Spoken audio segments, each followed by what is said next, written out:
This also transports this anti-pacifist spirit into the life of individuals. The proud motto of "I don't give a damn" scrawled on the bandages of the wounded is an act of philosophy, not only stoic. It is a summary of a doctrine not only political, it is an education in strife and an acceptance of the risks which it carried. It is a new style of life. It is thus that this man loves and accepts life, ignores and disdains suicide, understands life as a duty, a lifting up, a conquest, something to be filled in and sustained on a high plane, a thing that has to be lived through for its own sake, but above all for the sake of others near and far, present and future. This is the Forbidden Book Review of the Doctrine of Fascism. If you're anything like me and you start questioning your understanding of commonly referenced ideologies, you'll likely find that you don't actually know what everything is. What's cool about just about all these is that a lot of people have written and spoken a lot of words about these big ideas, and fascism is certainly one of them. If you look for texts on fascism, you'll likely find the Doctrine of Fascism by Benito Mussolini first in your search. It is the most succinct manifesto of the ideology, but it is incomplete as a reference, truly. As a quick aside, The Origins and Doctrine of Fascism by Giovanni Gentile and Fascism Viewed from the Right by Julius Evola are two books that I personally regard as required reading regarding fascism. They were both contemporaries of Mussolini, with the former actually being a direct ally, like in the same cabinet rather, working that closely together, and a mentor of sorts to Benito. While I find a lot to be admired, and frankly even much that I'd like to see carried out from these texts, I could never by any means give the ideology my full endorsement, and neither should you. It is undeniably a staunchly nationalist and masculine ideology that puts a very high premium on strong culture and spirited patriotism, and that is what draws me, and what may draw very many other people, towards fascism. It goes wrong in several places, though, not least of which is its actual application throughout history. If you look at the fascists of Eastern Europe, if you look at the fascism that was practiced in Germany, in Italy, and in Britain too, believe it or not, there were fascists working, there's a fascist party in Britain. That is not an ideology that you want to see exacted. It didn't see its way to full fruition in Britain. I don't believe personally that it did in Italy. But if you look at, I think it was called the Ustats, I should find the link and put it down below. You're already familiar with it. It's the common understanding that is basically true everywhere it's been found, that fascist regimes are exceptionally violent, and they make no restrictions. They'll do anything that they'll do to a man, they'll do to a child. And not to belabor this point too much, it's very exceptionally violent in practice. And for that reason alone, I wouldn't actually want to see a fascist regime ever employed anywhere ever again. To my actual notes, though, the absolute nature of the state in fascism, to the point of putting it in the position of God Almighty. While fascism recognized the church, it was nothing more than a means to an end, as I've found in the Doctrine of Fascism. And even if there was no violent, even if there were no violent examples, even if it wasn't, that basically all of the examples of application in history were exceptionally violent, unimaginably violent. The problem that the God was the state to the fascists, the thesis, that which stood against the state was the antithesis, and that which can make the state better was the synthesis, this idealism that fascism employs as the backbone, as that which lays under the surface of that masculine strong culture and spirited patriotism. That idealism under the surface, that is the problem. And again, all the violence aside, all the actual applications in the history that we have aside, that baseline, that underlying idea of idealism, that alone serves as justification enough as to why it should never be employed as a system. The TIK History has an amazing video that describes in great detail, with references for everything, what I have just described about why you shouldn't. He does it justice that I simply would never be able to, so you can find the link below. What I want to talk about here today is, like I said earlier in the beginning, if you read this, if you start doing searches and you read this, you can see here, there's a lot of green in this book. I found a lot in this short little pamphlet, basically, that, like, wow, That's really good. I see the appeal, and that's what I want to talk about today. So I don't understand why it does the numbering, at least this copy does the numbering convention like this, but they do. So in the first section, number 2, fascism would therefore not be understood in many of its manifestations as, for example, in its organizations of the party, its system of education, its discipline, were it not considered in the light of its general view of life, a spiritualized view. This is the spiritualized conception, by the way. To fascism, the world is not this material world which appears on the surface, in which man is an individual separated from all other men, standing by himself and subject to a natural law which instinctively impels him to lead a life of momentary and egoistic pleasure. In fascism, man is an individual who is the nation and the country. He is this by a moral law which embraces and binds together individuals and generations in an established tradition and mission. A moral law which suppresses the instinct to lead a life confined to a brief cycle of pleasure, in order instead to replace it within the orbit of duty in a superior conception of life. Free from the limits of time and space, a life in which the individual, by self-abnegation and by the sacrifice of his particular interests, even by death, realizes the entirely spiritual existence in which his value as a man consists. If you are a modern man, as you know, we're all living in modernity, and you have even an ounce of masculinity to yourself, this is probably screaming to you. This is every man, every rightly ordered man wants a purpose that is larger than themselves, wants to be a part of something greater. Every man that's worth his salt is willing to sacrifice, would happily sacrifice for the right thing. And in that point alone, it is conceptualized that this is the right order for society, for you to be a strong man that is willing, happily willing to sacrifice in order for something greater for the future. That it's not just whatever feels good right now. There's something bigger than yourself. What it turns out to be later on is that something bigger is the state. Again, he recognizes the church, but he doesn't submit to the church. There is no submission to God, it's submission to the state. But in this segment alone, if you take just the text that I've read, there is something bigger, there is something greater, there is a greater calling, and you have a duty. There is a duty and order and structure, and there is strength, and you can be a part of that too. And again, point 2, it's not like that is about the length. That's almost as long as any of these points go, and it's not a terribly long book.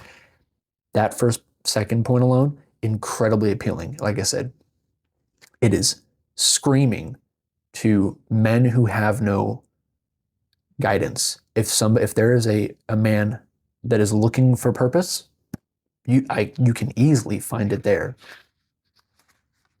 Later on in point 7,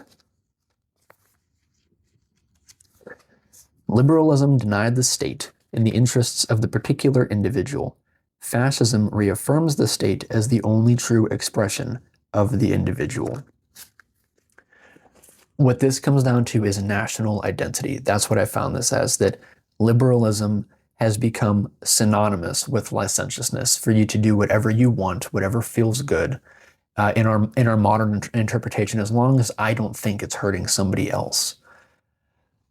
So this ruthless personal freedom, the liberal social experiment that we see today, we see all of the decay, all of the problems that it's brought. I mean, there's a reason why people in the name of free choice are arguing for things like complete legalization of drugs, of no mandatory minimum sentencing. Look at abortion, look at all the transgender stuff, look at any social ailment. Gay marriage, that if you can even call it that, the denigration of the church, everything that has chipped away at it in favor of the individual is because of liberalism. It's because of the ruthless application of liberalism. But what he's saying here is that fascism reaffirms the state as the only true expression of the individual, that there is a national identity that supersedes your individual wants, that you are that you're a part of something greater, that there is something bigger than yourself, and that you have a role in that, and that you are a part of that. That you have an active role in this greater thing that, again, to him is the state. It's not the church, it's not God, but it is the state, that you have a role as a man, and yes, as a woman, in the state, to do what you must do, to do what you should in the service of the state by way of self-abnegation. It's already calling back to what he laid out just a moment ago. Point 9 is on democracy. Individuals form classes according to categories of interests. They are associated according to differentiated economical activities which have a common interest. But first and foremost, they form the state. The state is not merely either the numbers or the sum of individuals forming the majority of a people. Fascism, for this reason, is opposed to the democracy which identifies peoples with the greatest number of individuals and reduces them to a majority level. But if people are conceived as they should be, qualitatively and not quantitatively, then fascism is a democracy in its purest form.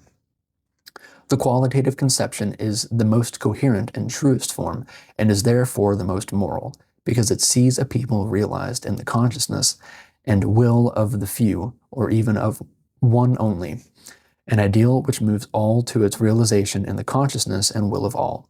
By all is meant all who derive their justification as a nation, ethnically speaking, from their nature and history, and who follow the same line of spiritual formation and development as one single will and consciousness, not as a race, nor as a geographically determined region, but as a progeny that is rather the outcome of a history which perpetuates itself, a multitude unified by an idea embodied in the will to have power and to exist, conscious of itself and of its personality. That you are part of a nation, and that nation it's not just a group of people, and it's not just merely defined by its borders. Yes, it does have borders. Yes, it does have a people, but what are the people of a nation? And again, if you look at immigration today, there are a lot of people arguing for no borders, and it's not just leftists; it's Christians too. There are a lot of people from a wide array of worldviews and perspectives that claim that there should be no borders, or at least very open borders. You should have an incredibly lax policy that might just so happen to look like you don't actually have any borders. Or just that it doesn't matter how many people from outside come in because of economies or something. Basically, because graph go up, people from outside coming in is good. Both, like all these things are foolish. And this is, again, I see how fascism as a whole is attractive whenever you look at the parts.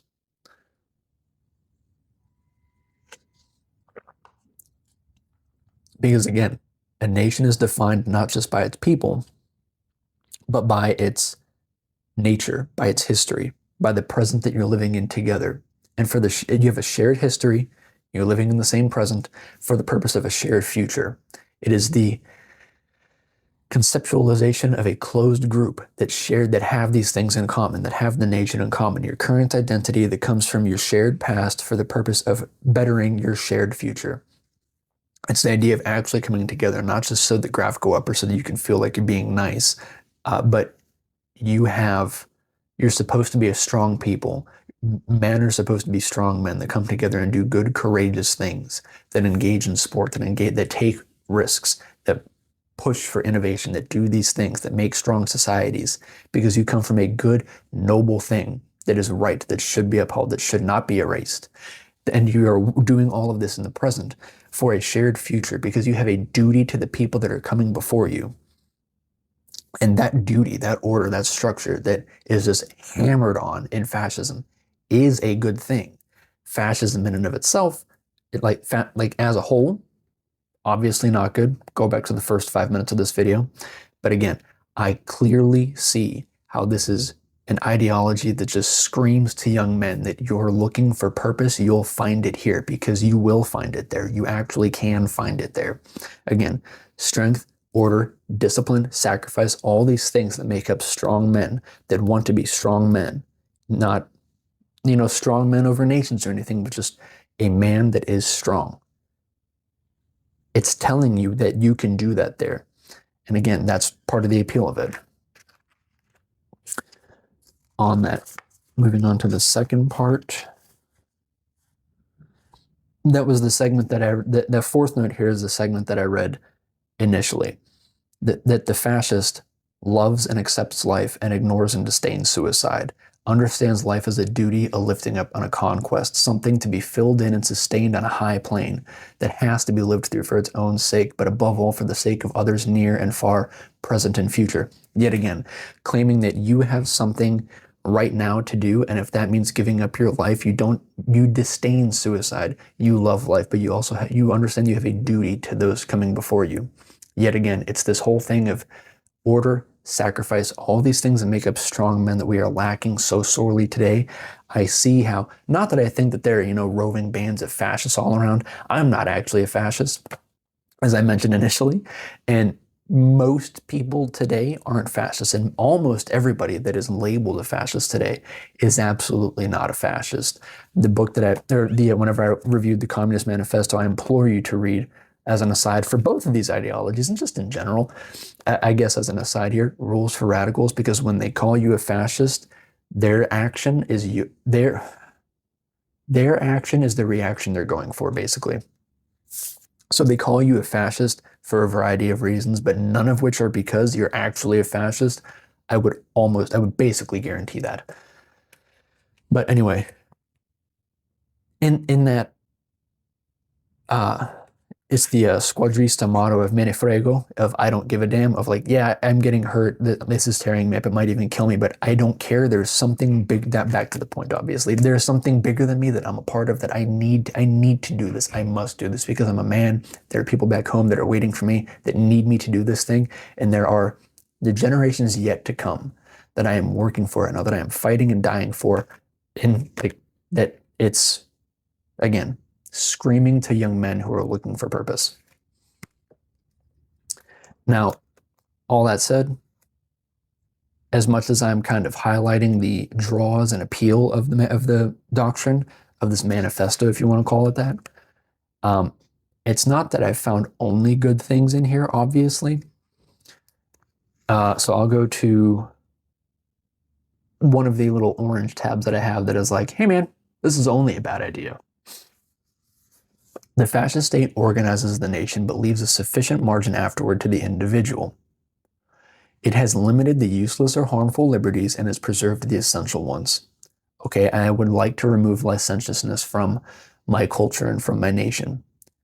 The one to judge in this respect is not the individual, but the state.